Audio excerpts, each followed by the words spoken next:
Scott from AJ Aircraft. Today we're going to start a new series of build videos for the new ARS 300. I'll be breaking this build down into 10 individual segments, such as the first one that you'll see here today. Hopefully this will make it easier for you only watching the videos that you need versus fast forwarding through long videos to find what you need. So with that said, let's get started.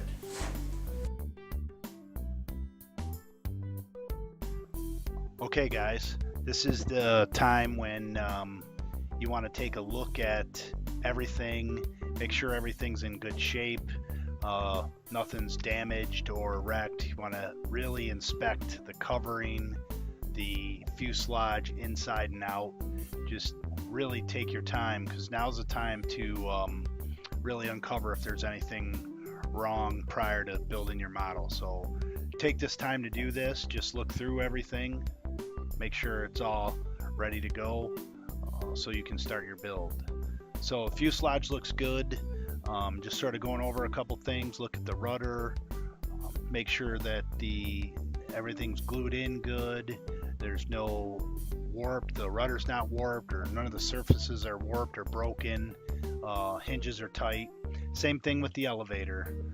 One thing I'll note about the elevator here is, as you can see, it might be a little bit hard to see in the video, but you'll have to seal the surfaces on the elevator. Nothing in there is sealed. Only the wing is sealed on this model. So again, just make sure the hinges are tight. Nothing's warped, nothing's broken. Make sure you look inside, make sure none of the ribs are crushed or anything like that. Now's the time to figure out all of that. So everything looks pretty good so far.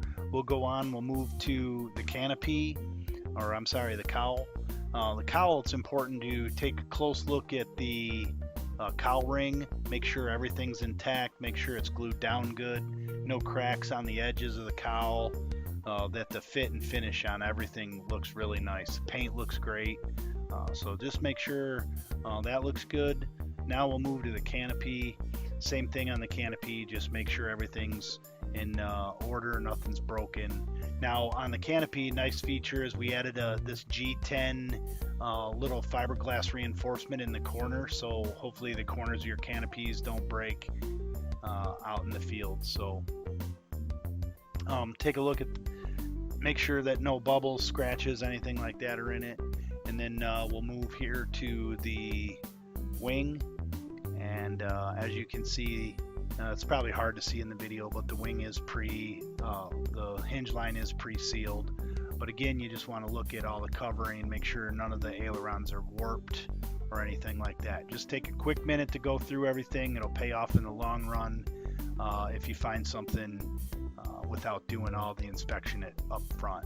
So all right, we're going to move on to ironing the covering and getting that all nice and tight for the next step.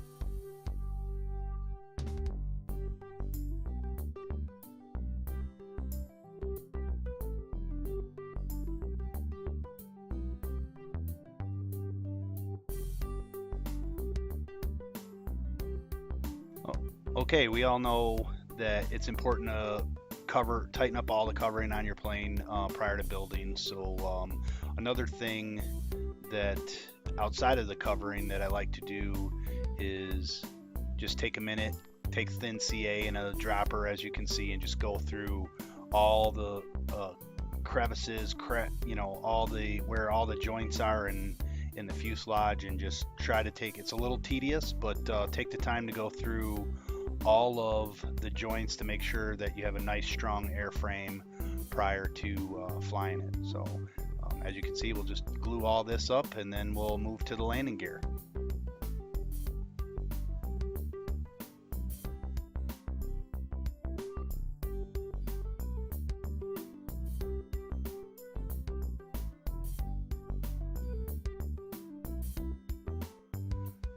Okay, here you can see the landing gear pieces that come in your kit.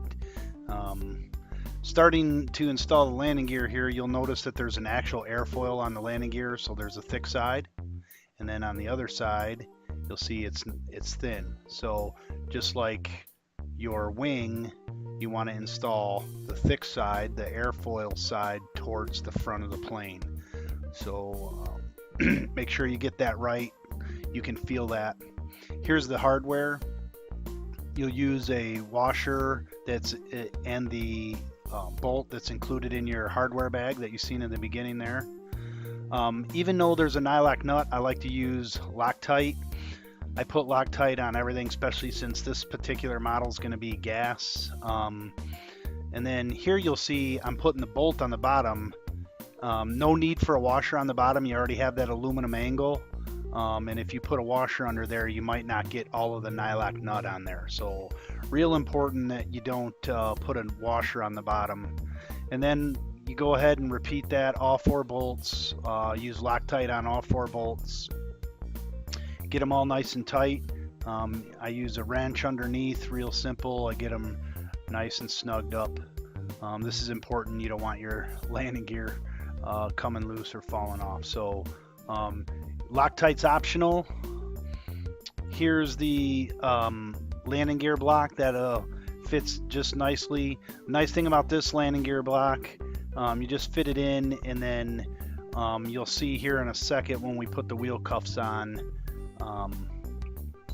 like right now, we'll get that the holes go towards the inside, and then you also use the supplied screws. There's a little like 4 self-tapping type screws in your kit, and you're just going to go ahead and put those right in there. I like to just put a little drop of oil on them. It sounds funny, but it helps when you're sort of tapping into that carbon fiber gear. You will hear a little bit of creaking from the wheel pan or from the wheel cuff because you're actually screwing, the wood down against the carbon fiber landing gear. So get those all snugged up tight. Then we'll move on to, this is the axle and the large nylock nut. Even though it's a nylock nut, again, I still like to use a little Loctite, but here we'll just lock this down good and tight. And then we'll move on to the wheel pant. So here, again, here's the wheel collars. I'm going to take all the screws out of the wheel collars, put Loctite on all the screws. You don't want anything coming loose. So here we're going to go ahead and put Loctite on it. Then we're going to set this inside collar. I like to set this inside collar, I snug it up just a tiny bit so I can still move it around, because now what we're going to do is we're going to center the wheel in the wheel pants. So I like to just get it tight enough where I can slide it around. This is the optimal look without the wheel. You're going to center that right in the wheel pant. So here we're going to put the wheel on, move that collar so the wheel's out from the base of the axle, and then we'll slide the wheel pan up, and then we'll make sure that when you push the wheel back against that collar, that the wheel is actually centered in the wheel pant. So getting this set's important. You don't want your wheel pants rubbing and causing any problems in flight. So here we go, get them set, and you can just pull that off, pull this off, and then we'll get that nice and snug, double check it, set the front one, double check it with the wheel pant, make sure you're still in order. Once that's the case, I like to take it back apart, put a little bit of grease on the axle just to make sure that that wheel runs nice and smooth for you. Doesn't make any squeaking noise or that annoying squeaking noise when you're landing. So then we'll put this wheel collar on once and for all. Keep in mind, in the axle there's a little bit of a divot that you can see, and you get that set screw right in that divot. That'll keep that from coming loose. And you may have just a tiny bit of play both ways on your wheel. As long as it's not hitting the wheel pant, that's good. You don't want to pinch the wheel and make any binding. And here again, we'll use a 440 screw and a washer that are supplied in your hardware kit. There's already blind nuts in the wheel pant, so all we gotta do is add Loctite. and just get those wheel pants nice and snug. No need to CA the wheel pants to the landing gear or anything like that. Just snug it up with the blind nuts, and that usually works really well. Again, there's the washer, Loctite on both of them, don't forget that. You don't want that wheel pant coming off or coming loose. The wheel pant fits right into the groove of the landing gear. We'll get this nice and snugged up, and then you want to double check and make sure once it's tight, because you're going to pull that in nice and tight. You want to make sure that there's nothing rubbing on the wheel pant. Oops. So we'll get this tight here, finish that up.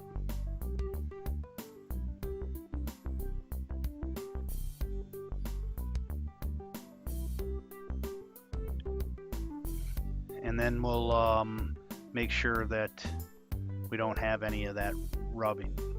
So wheel rolls nice and smooth, no binding there, and you can see there's a nice gap between the wheel pant and the wheel on both sides. It's even. And just repeat that on. Okay, when doing the tail wheel, I like to disassemble everything, as you can see, and then just reassemble it with Loctite. None of that stuff's Loctited from the factory, so I like to just go back through the whole tail wheel assembly, making sure everything's nice and snug and Loctited properly. So again, that nagging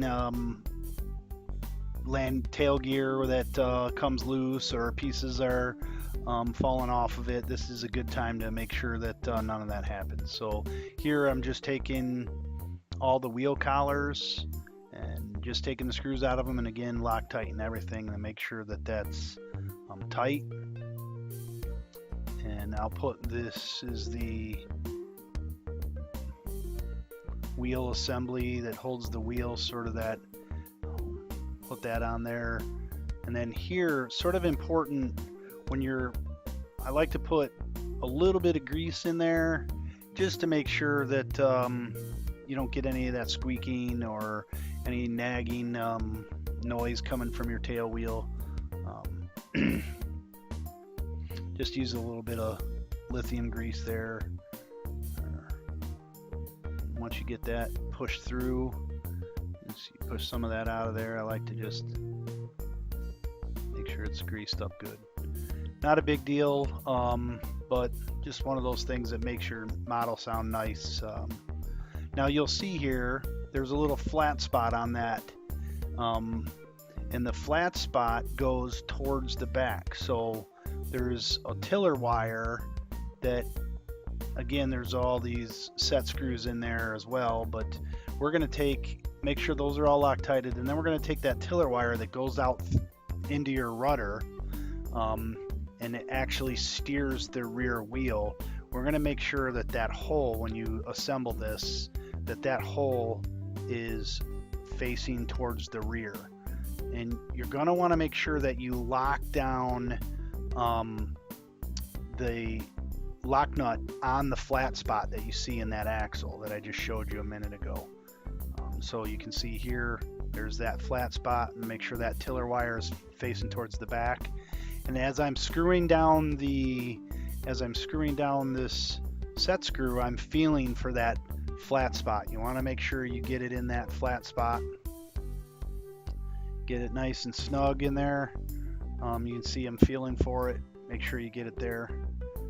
And then I'm going to make sure that there's two set screws. You want to make sure both of them are tight.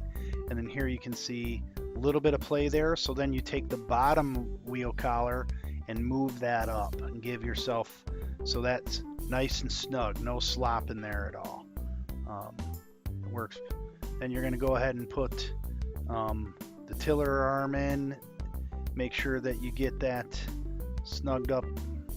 Well, first you want to make sure you get Loctite on it, and then we're going to make sure we get that snugged up nice and tight as well, because that wire is actually the wire that goes through the rudder link and actually steers your tail wheel. So make sure you get that tight, make sure no binding or everything's working free. Then same thing here with the wheel collars for the wheel. Now with the tail wheel, you just want to make sure you get the tail wheel in the center of the assembly. So you don't want it off to one side, the right or the left. You want it perfectly centered on that tiller wire. That'll give you the most positive steering that you can get out of your model. So you see here, we'll just finish this up here, and then we'll go to actually mounting the landing gear. Again, a little bit of grease on the wheel, keep anything from squeaking. Don't need a lot. You don't want to take the cap off there.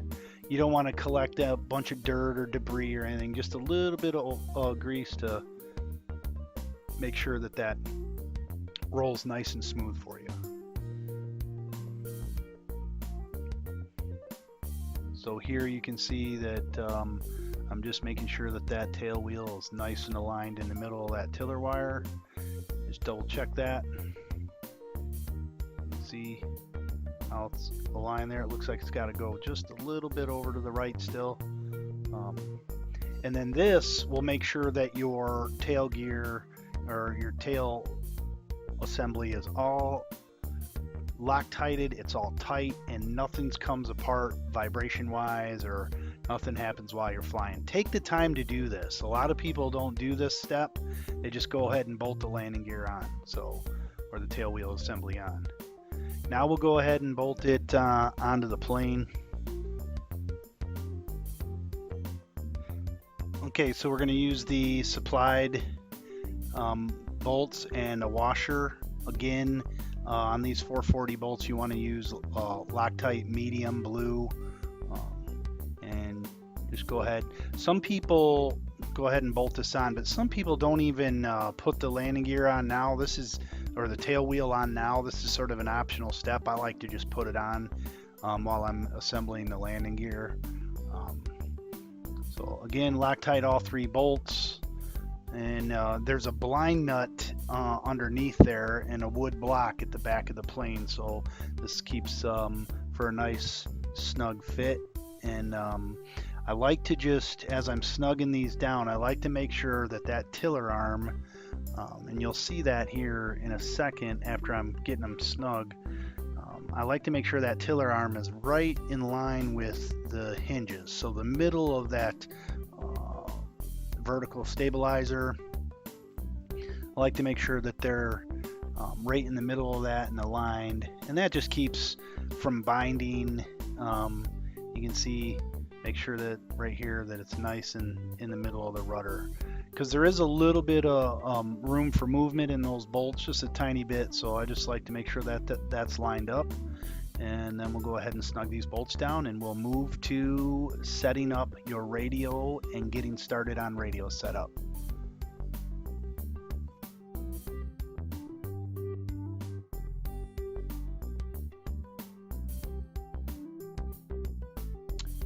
Okay, so first thing you want to do is set up your model. So obviously ARS 300. Then you're going to want to move to setting up what kind of wing type, dual aileron, and then tail type, dual elevator, single rudder servo. This is all pretty standard. But the second thing I like to do is set up all my servos, get them all plugged in order of how they would go on the plane. So as you can see, we have left aileron, rudder, right aileron. We got 2 right and left elevator down here. I like to go through and make sure that they're all plugged in properly. So obviously Futaba and some different radios are going to be different, but Spectrum, obviously your right aileron is going to be plugged into your aileron, and your right, so then your right elevator will be plugged to here in the elevator, and then rudder to rudder. Then your left aileron will be aux 1, and your left elevator will be aux 4. And you can find this in your radio under channel assigned to, tells you in a Spectrum radio at least where to look for your servo setup. Now, I like to go back. I like to go into the travel adjust, and move all my travels to 145, and this will give me a good starting point to ensure I get max resolution on all my servos. You'll change that as you go through the setup a little bit here and there. Then I go to sub trim and I get all the sub trim, all the centers, so all my arms are 90 degrees to the body of the servo. And the next thing I'm going to do is go in and set up so they're all traveling in the correct direction. So when I move the elevator, both of the elevator servos move in the correct direction. So if I'm pulling it down, they're both moving the surface down. If I'm doing it or up, so on and so forth.